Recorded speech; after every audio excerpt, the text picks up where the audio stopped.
세상을 보면 방심하다가 망한 사람이 정말 많습니다. 비단 개인뿐만 아니라 회사, 교회, 국가, 모든 단체, 모든 개인이 방심하다가 망한 게 굉장히 많아요. 제가 이걸 예를 들 게 너무 많아서 방심하다가 교만하다가 망한 게 그 예가 너무 많아서 어떻게 들어야 될지를 모르겠습니다. 제가 20년 전에 유학하던 시절입니다. 그때는 모든 미국 애들이 다 노키아 핸드폰을 썼어요. 노키아를 안 갖고 있는 사람이 없었어요. 다 노키아를 들고 썼습니다. 그런데 한 5, 6년쯤 지나니까 LG 핸드폰, 삼성 핸드폰이 미국에서 1등, 2등을 하기 시작해요. 그때 LG 초콜릿 폰 기억하시는지 모르겠어요. 정말 광고를 어떻게 그렇게 잘하는지 몰라요. LG 초콜릿 폰이 유행했어요. 그리고 나서 한 5년쯤 더 있다가 LG가 세계 넘버원을 할 때 5년쯤 있다가 아이폰이 나왔습니다. 그런데 우리나라는 거기에 대책을 안 세웠죠. 스마트폰 세계가 오면서 애플이 넘버원을 하기 시작했어요. 그랬죠? 그리고 스마트폰 애플이 넘버원 한 지가 지금 한 10년쯤 됐는데 요즘 애플이 너무너무 어렵다고 얘기를 합니다. 돈은 수백조 원을 회사에 쌓아놨는데 애플은 위기라고 얘기를 해요. 왜냐? AI 개발에서 완전히 실패를 해서 지금 어떻게 탈출해야 될지도 모르겠대요. 그 정도로 심각하다고 합니다. 그리고 뭐 이런 예가 너무나 많죠. 지금 뭐 우리나라가 일본 반도체를 이기면서 승승장구 잘했지만 또 TSMC 나오면서 어려워졌고, 그리고 또 지금 뭐 삼성이 원래 반도체 넘버원 그룹이었는데 수십 년 동안 요즘에는 LG가 더 잘한다, 하이닉스가 더 잘한다고 얘기를 하죠. 사실요, 여러분, 이 세상이 어떻게 변하는지 몰라요. 저는 제일 충격받은 건 애플입니다. 아니, 돈을 수백조를 쌓아놓고 회사가 어렵다는 게 무슨 뜻이냐. 이게 말이 안 되잖아요. 그런데 그걸 이렇게 표현하더라고요. 아이폰을 팔아서 군량미는 산더미처럼 쌓아놨는데 군대가 없다는 거예요. 그러면 군량미는 산더미처럼 쌓아놨는데 군대가 없으면 어떻게 싸웁니까? 못 싸우겠지. 자, 그런데 왜 그렇게 됐을까요? 왜 일본 반도체가 무너졌고, 왜 노키아가 무너졌고, 왜 삼성이 이렇게 어려워졌고, 왜 애플이 지금 어려워졌습니까? 그 이유는 방심했기 때문에 그래요. 참 신기한 게 세상에 위기설이 있을 때는 절대 안 망해요. 2월 위기설, 7월 위기설, 무슨 검은 마녀의 날이다, 무슨 10월 위기설, 뭐 이런 위기설이 있을 때는 절대 안 망해요. 그런데 위기설이 없고 방심하면 망합니다. 옛날에 이건희 회장이 있을 때 삼성이 맨날 위기설 얘기했어요. 그때는 안 망했어요. 위기설이 없어지니까 진짜 힘들어지고 있습니다.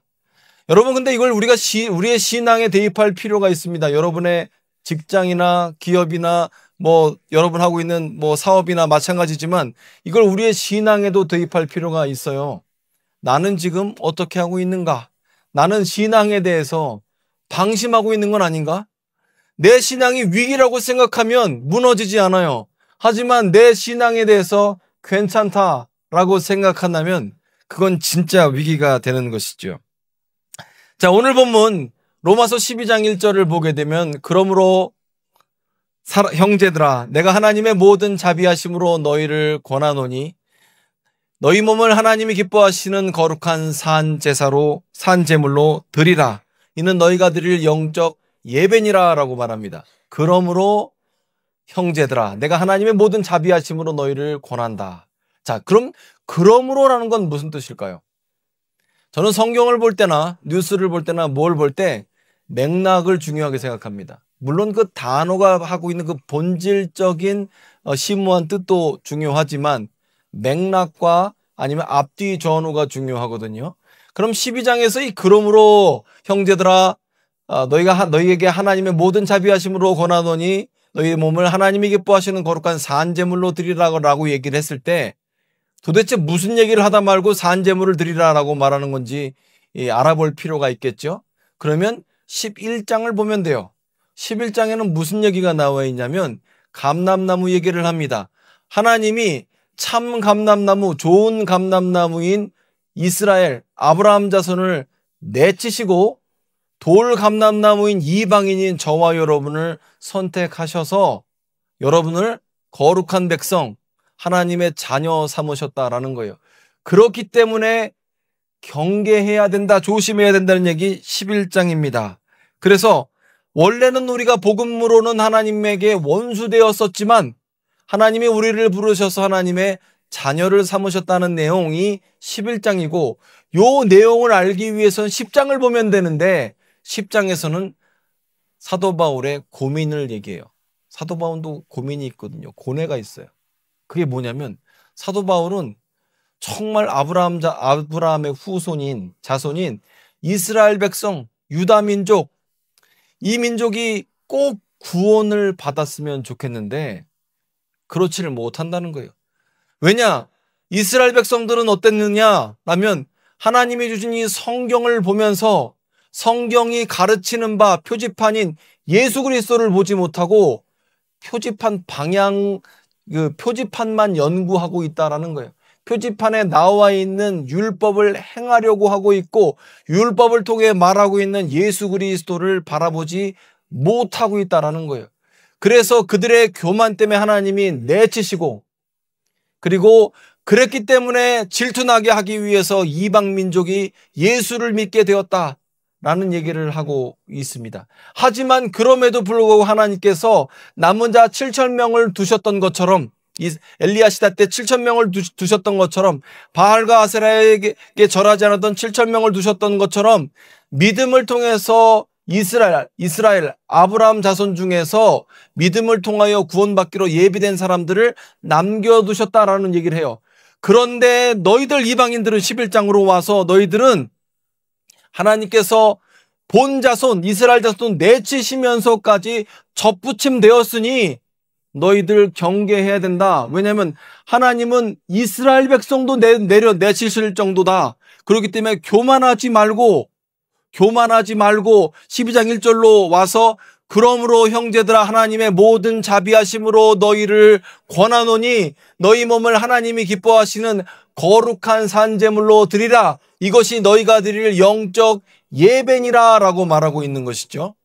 그러니까 이 맥락이 그렇습니다. 하나님께서 이스라엘 백성을 선택하셨지만 그들의 교만 때문에 그들을 내치시고, 그리고 그런 가운데에서 이방 민족을 접붙이셔서 참감나무 뿌리에 힘을 힘입어 하나님의 자손, 하나님의 백성이 되게 하여 주셨고 거룩한 백성이 되게 하셨으니 경계해야 한다라는 겁니다. 경계해야 한다. 뿐만 아니라, 그리고 여기서 거룩한 산 제물이 되라, 산 제사가 되라라는 뜻은 이 제물이라는 것 자체가 구약 성경의 제사를 지금 모티브로 하고 있죠. 구약 성경의 제사를 어떻게 지내요? 소나 양을 여러분이 제사 지낼 때 하나님 앞에 끌고 옵니다. 그리고 제사 드리는 사람이 안수를 해요. 그리고 어떻게 제사를 드리죠? 제물에 뭘 드려요? 제물에 뭘 드려요? 피를 드리는데 생명을 드리는 거죠. 보통 구약의 제사는 생명을 드리는 제사예요. 이 생명이라는 게 굉장히 중요하거든요. 여러분 인생에서 뭐가 제일 중요합니까?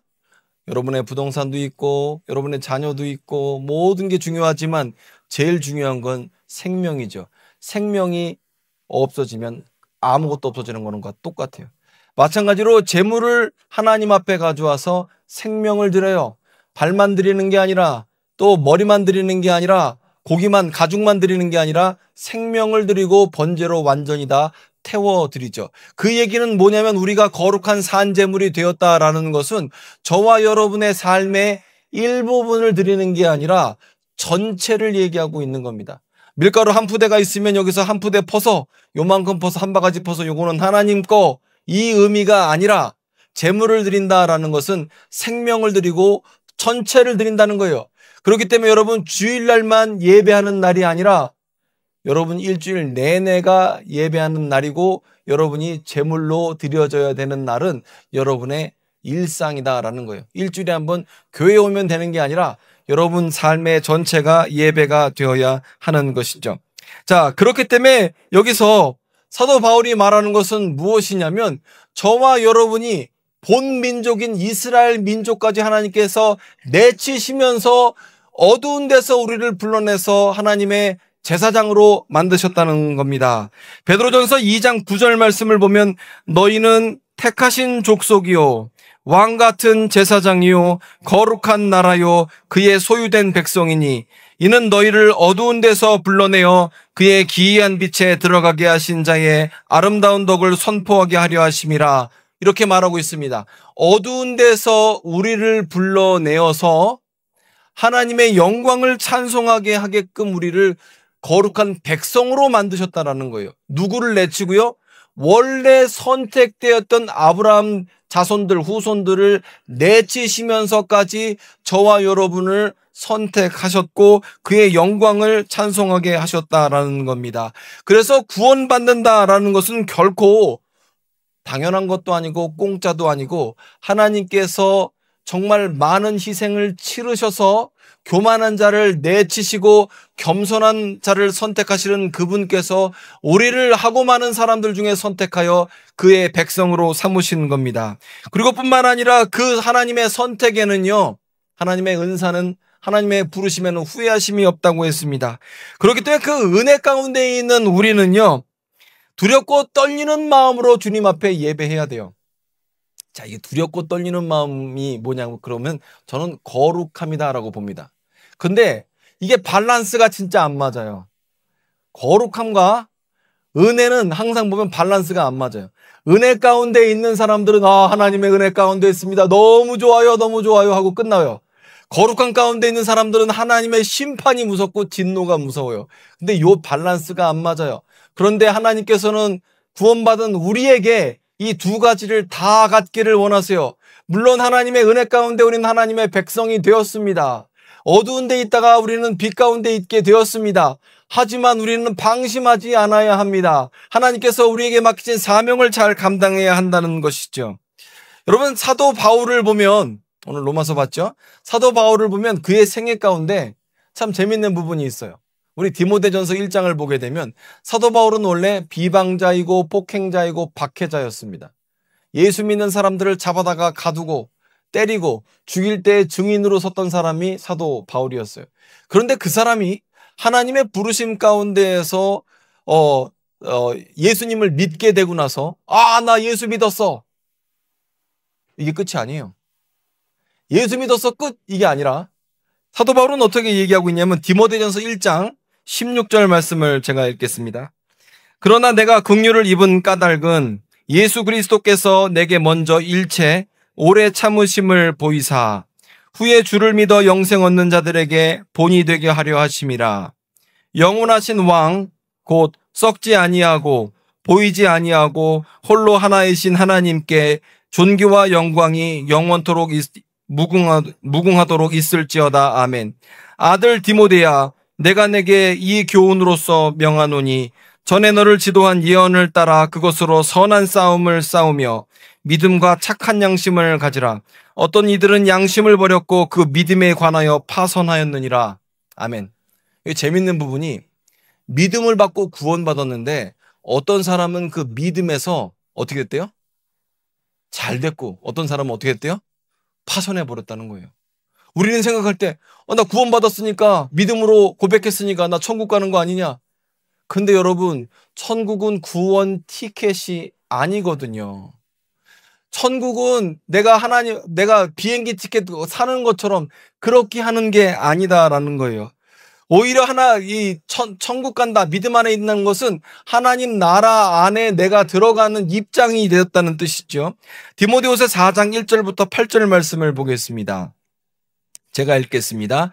하나님 앞과 살아있는 자와 죽은 자를 심판하실 그리스도 예수 앞에서 그가 나타나실 것과 그의 나라를 두고 엄히 명하노니 너는 말씀을 전파하라. 때를 얻든지 못 얻든지 항상 힘쓰라. 범사의 오래 참음과 가르침으로 경책하며 경계하며 권하라. 때가 이르리니 사람이 바른 교훈을 받지 아니하며 귀가 가려워서 자기의 사욕을 따를 스승을 많이 두고 또 그 귀를 진리에서 돌이켜 허탄한 이야기를 따르리라. 그러나 너는 이 모든 일에 신중하여 고난을 받으며 전도자의 일을 하며 내 직무를 다하라. 전제와 같이 내가 벌써 부어지고 나의 떠날 시각이 가까웠도다. 나는 선한 싸움을 싸우고 나의 달려갈 길을 마치고 믿음을 지켰으니 이제후로는 나를 위하여 의의 면류관이 예비되었으므로 주 곧 의로우신 재판장이 그날에 내게 주실 것이며 내게만 아니라 주의 나타나심을 사모하는 모든 자에게도니라. 아멘. 사도 바울이 뭐라는 얘기하는지 아세요? 나 구원받았으니까 끝이 아니라 구원받고 나서 사도 바울은 전제와 같이 제사 중에서 포도주나 술을 하나님의 제단 앞에 부어드리는 제사가 있어요. 그것처럼 내 생명을 하나님 앞에 부어드린다. 그리고 나는 나의 달려갈 길을 끝까지 달려가서 주님께서 예비하신 면류관을 받겠다라고 말하고 있는 것이죠. 그 얘기는 우리가 구원받고 하나님의 백성 된 것은 백성된 것이 목적이 아니라 백성된 우리가 하나님의 영광을 찬양하고 그 영광을 위해서 이 땅을 살아가야 한다는 것을 말하고 있는 것입니다. 제가 지난주도 말씀을 드렸고 지지난 주도 말씀을 드렸어요. 우리가 요즘에 새벽 예배 때 요한계시록을 보고 있는데 요한계시록 2장에서 에베소 교회에 대한 하나님 말씀이 있죠. 첫사랑을 잃어버린 에베소 교회, 하나님께서 촛대를 옮기신다고 말씀을 드렸어요. 그랬더니 그 말씀대로 에베소 교회는 촛대가 옮겨져서 사라져 버렸습니다. 그래서 제가 여러분에게도 새벽 예배 드리는 우리 성도님들께도 물어봤죠. 촛대를 옮기시는 하나님 좋습니까? 그러자 안 좋대요. 제가 뭐라고 그랬죠? 촛대를 옮기시는 하나님은 좋은 하나님입니다. 왜요? 그래야 우리에게도 기회가 있고. 저는 이 사회를 볼 때마다 그런 생각이 들 때가 있어요. 특별히 이번에 휴가 갔다 오면서 그런 생각을 했습니다. 이 구조적으로 가난해서 빠져나올 수 없는 사람들이 있는데 이번에 휴가 갔다 오면서 길거리에서 한 6개월 정도 된 아기를 길바닥에서 기어다니게 만들고 그러면서 엄마가 구걸을 하고 있더라고. 너무 불쌍해. 그래서 그 사람한테 저는 주지 말라고 그랬고 우리 와이프는 돈을 줬어요. 주면 계속 있지 않냐. 전 그랬는데 어쨌건 돈을 줬어. 근데 그걸 보면서 와이프랑 저랑 그런 얘기를 했어요. 구조적으로 가난해서 빠져나올 수 없는 게 있다고 하는데 참 촛대가 옮겨진 것처럼 누군가에게 이 잘난 사람만 계속 잘 사는 사회가 아니라 못난 사람도 열심히 노력하면 잘 사는 사회가 되어야 되지 않겠냐 이런 얘기를 했거든요. 마찬가지로 하나님께서 촛대를 옮기신다라는 것은 어쩌면 누군가에게는 기회가 된다라는 거죠. 그래서 촛대를 옮기시는 하나님은 좋다라고 얘기를 했습니다. 자, 그리고 이걸 사실 담임 목사인 저에게 적용을 한다면 저는 그렇게 생각해요. 촛대를 옮기시는 하나님의 이 경고가 담임 목사인 저에게 적용을 한다면 이렇게 생각해요. 제가 지금 위임 목사거든요. 위임 목사라는 건 뭐냐면 위임 투표를 해요. 그러면 3분의 2 이상 투표를 하면 저는 70살까지 무슨 특별한 일이 없으면 교회에서 안 잘립니다. 좋은 거죠. 그럼 70살까지 만약에 여러분의 직장이 70살까지 잘리지 않고 월급을 계속 주면 일을 열심히 하겠어요? 열심히 안 하겠어요? 대충 하겠죠.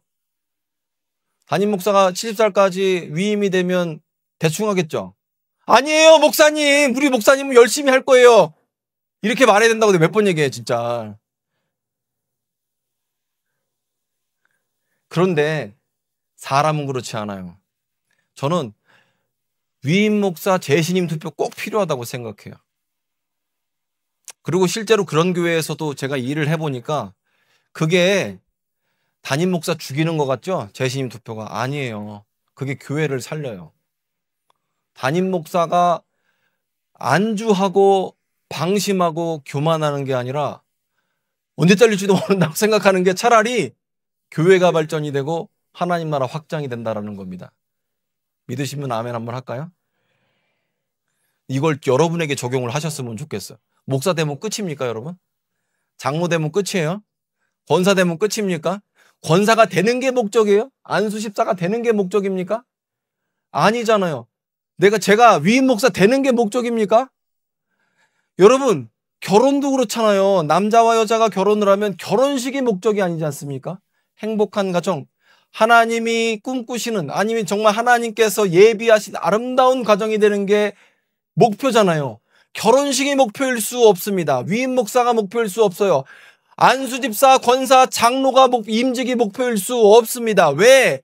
우리는 구원받는 게 목적이 아니라 하나님의 영광을 찬송하기 위해서 부르셨고, 그 경고의 말씀이 뭐냐면 하나님은 택하신 아브라함 자손까지도 내치시면서 흑암 가운데 있는 저와 여러분을 부르셔서 참감나무 기둥에 접붙이셔서 하나님의 영광을 찬송하기 위해 하셨다라는 거예요. 그래서 우리는 그 경고를 듣고, 그러므로 형제들아 하나님의 모든 자비하심으로 너희를 권하노니 너희는 하나님이 기뻐하시는 거룩한 산 제물이 되라. 이는 너희가 드릴 영적 예배니라 라고 오늘 로마서 1장에서 선포하고 있는 겁니다. 여러분의 삶은 나 구원받은 하나님의 백성이야, 이거에 멈출 수 없는 거예요. 사도 바울이 디모데후서에서 말한 것처럼 나의 달려갈 길을 다 갈 때까지 충성하고, 그런 마음가짐을 가질 때 여러분의 신앙은 경고를 받고 파손당하지 않는 거예요. 여러분, 위기설에는 망하지 않는다니까요. 위기설에는 망하지 않아요. 경계하고 있으면 안 망해요. 근데 경계 안 하면 그냥 망하는 거예요. 목사도 마찬가지고. 여러분이 누군가를 평가하는 그 잣대로, 그 기준으로 여러분 스스로 여러분의 신앙을 평가를 한번 해보세요. 그렇게 평가를 내가 스스로 한 건 나를 공격하는 게 아니에요. 비난하는 게 아니에요. 그렇게 해야 여러분이 살고 여러분의 신앙이 살게 되는 거죠. 저는 많은 사람들이 이런 얘기하는 것도 들어봤어요. 물론 농담일 거라고 생각합니다. 나 구원받았어. 아니면 내가 얘기를 들어보니까 예수만 믿으면 구원받는다며. 그럼 내가 죽기 직전에 예수 믿으려고. 맞죠? 죽기 직전에 예수 믿으면 되죠. 근데 예수 믿는 게 그렇게 쉬워요? 꼭 그 얘기를 들으면, 죽기 전에 예수 믿는다라는 얘기를 들으면 저는 20살짜리 여자애가 이렇게 얘기하는 것 같아요. 내가 35살, 아니야, 요즘에 100세 시대니까 39살 때까지 싱글 라이프를 자유롭게 누리다가 39살에 재벌 3세 만나서 돈 펑펑 쓰면서 행복하게 살 거야 라고 계획을 세우는 것 같아요. 말도 안 되는 소리입니다. 재벌 3세가 39살짜리를 왜 만나요? 근데 계획은 세울 수 있지. 근데 그게 되냐고. 근데 재벌 3세도 만나기 힘든데 하나님 만나기는 쉬울 것 같아요? 죽기 직전에 여러분 진짜 하나님 만날 자신 있어요? 하나님이 내가 생각하는데, 여러분이 만약에 내가 생각하는 믿음, 나 하나님 믿어요, 이게 만약에 여러분이 생각하는 믿음의 수준이라면 지옥행 아주 급행열차 타는 거예요. 기회라는 게 항상 있지도 않아요. 내가 죽기 전에 예수 믿는다는 게 어떻게 그게 그 계획대로 되냐라는 거죠. 믿는 게 그렇게 쉽습니까? 그렇지 않죠. 여러분, 구원받은 백성은 특별히 또 구원받았다라고 주장하시면서 나 예수 믿고 구원받았어, 그러니까 나 이제부터 자유롭게 내 맘대로 살래. 그분은 구원 못 받았다라는 게 제 생각이에요. 왜? 구원받은 하나님의 백성은 내 맘대로 사는 게 아니라 하나님 뜻대로 살거든요. 그렇죠? 근데 왜 내 맘대로 산대? 내 맘대로 사는 사람이 어떻게 구원받은 하나님의 백성이야? 아니죠. 구원받은 백성은 하나님 뜻대로 사는 거지 내 맘대로 사는 게 아니죠. 자, 그럼 다시 본론으로 돌아와서 로마서 12장 1절을 보면, 자, 보십시오. 그러므로 형제들아, 내가 하나님의 모든 자비하심으로 너희를 권하노니 너희 몸을 하나님이 기뻐하시는 거룩한 산 제물로 드리라. 이는 너희가 드릴 영적 예배니라. 2절, 너희는 이 세대를 본받지 말고 마음을 새롭게 함으로 변화를 받아 하나님의 선하시고 기뻐하시고 온전하신 뜻이 무엇인지 분별하도록 하라. 아멘. 그리고 여기서 3절부터 끝까지는 뭐가 나오냐면, 이렇게 하는 게 하나님이 기뻐하시는 거룩한 산 제사야 라는 예가 나옵니다. 이게 은사적인 측면과 봉사적인 측면에서 나오게 돼요. 즉 12장 1절 2절에서는 그러므로 형제들아, 내가 하나님의 모든 자비하심으로 너희를 권하노니 너희는 하나님이 기뻐하시는 영적 예배를, 영적 제사가 되라, 영적 제물이 되라 라고 했으면, 영적 제사가 되는 게 뭘까라는 게 3절부터 보면, 내게 주신 은혜로 말미암아 너희 각 사람에게 말하노니 마땅히 생각할 그 이상의 생각을 품지 말고 오직 하나님께서 각 사람에게 나누어 주신 믿음의 분량대로 지혜롭게 생각하라.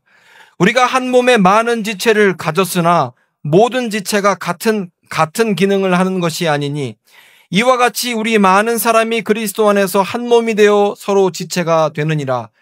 우리에게 주신 은혜대로 받은 은사가 각각 다르니 혹 예언이면 믿음의 분수대로, 혹 섬기는 일이면 섬기는 일로, 혹 가르치는 자면 가르치는 일로, 혹 위로하는 자면 위로하는 일로, 구제하는 자는 성실함으로, 다스리는 자는 부지런함으로, 긍휼을 베푸는 자는 즐거움으로 할 것이니라. 사랑에는 거짓이 없나니 악을 미워하고 선에 속하라. 형제를 사랑하여 서로 우애하고 존경하기를 서로 먼저 하며 부지런하여 게으르지 말고 열심을 품고 주를 섬기라. 소망 중에 즐거워하며 환난 중에 참으며 기도에 항상 힘쓰며 성도들의 쓸 것을 공급하며 즉 손님 대접하기를 힘쓰라. 이게 뭐라고요? 이게 거룩한 제사, 거룩한 제물이 되는 누구 삶? 이창현 목사 삶이 아니라 여러분 삶이라고 이게. 그리고 계속해서 나오면 자, 그리스도인의 생활에 대해서 얘기를 합니다. 너희를 박해하는 자를 축복하라. 이게 참 힘들죠. 진짜 쉽지 않죠. 여러분 공격하는 사람 어떻게 축복할 수 있겠어요? 이거 진짜 성령님이 도와주시지 않으면 이게 힘든 내용들인데, 축복하고 저주하지 말라. 즐거워하는 자들과 함께 즐거워하고 우는 자들과 함께 울라. 서로 마음을 같이 하며 높은 데 마음을 두지 말고 도리어 낮은 데 처하며 스스로 지혜 있는 채 하지 말라. 아무에게도 악을 악으로 갚지 말고 모든 사람 앞에서 선한 일을 도모하라. 할 수 있거든 너희로서는 모든 사람과 더불어 화목하라. 내 사랑하는 자들아, 너희가 친히 원수를 갚지 말고 하나님의 진노하심에 맡기라. 기록되었으되 원수 갚는 것이 내게 있으니 내게 갚으리라고 주께서 말씀하시느니라. 내 원수가 줄이거든 먹이고 목마르거든 마시게 하라. 그리함으로 내가 숯불을 그 머리에 쌓아놓으라. 악에게 지지 말고 선으로 악을 이기라. 아멘. 그러니까 12장, 제가 오늘 12장 본문 전체가 하나님 그 본문으로 정했는데 1절에서 2절은 명령이에요. 거룩한 산 제사가 되라. 그리고 3절부터 마지막 절까지는 이렇게 사는 것이 거룩한 산 제물로 사는 삶이다라고 우리에게 구체적으로 제시하고 있습니다. 그리고 하나님께서는 이렇게 해야 되는 이유가 뭐라고요?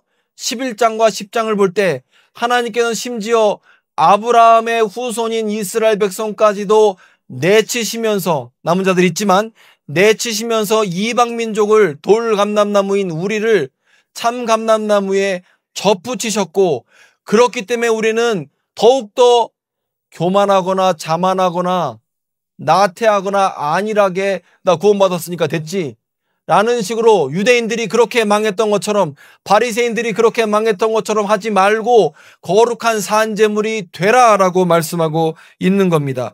여러분, 경계해야 합니다. 경계하면 안 망해요. 여러분, 위기설이 있을 때는 안 망합니다.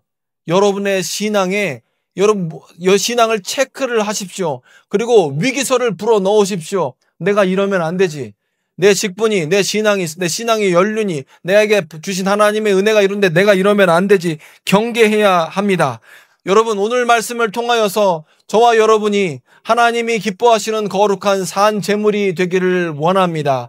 그리고 그렇게 해서 교만하지 않고 우리의 신앙을, 또 사도 바울의 고백처럼 우리가 달려갈 길을 끝까지 다하고 전제처럼 부어질 심정으로 하나님 앞에 나아가고 예비된 면류관을 상으로 받기를 소망합니다.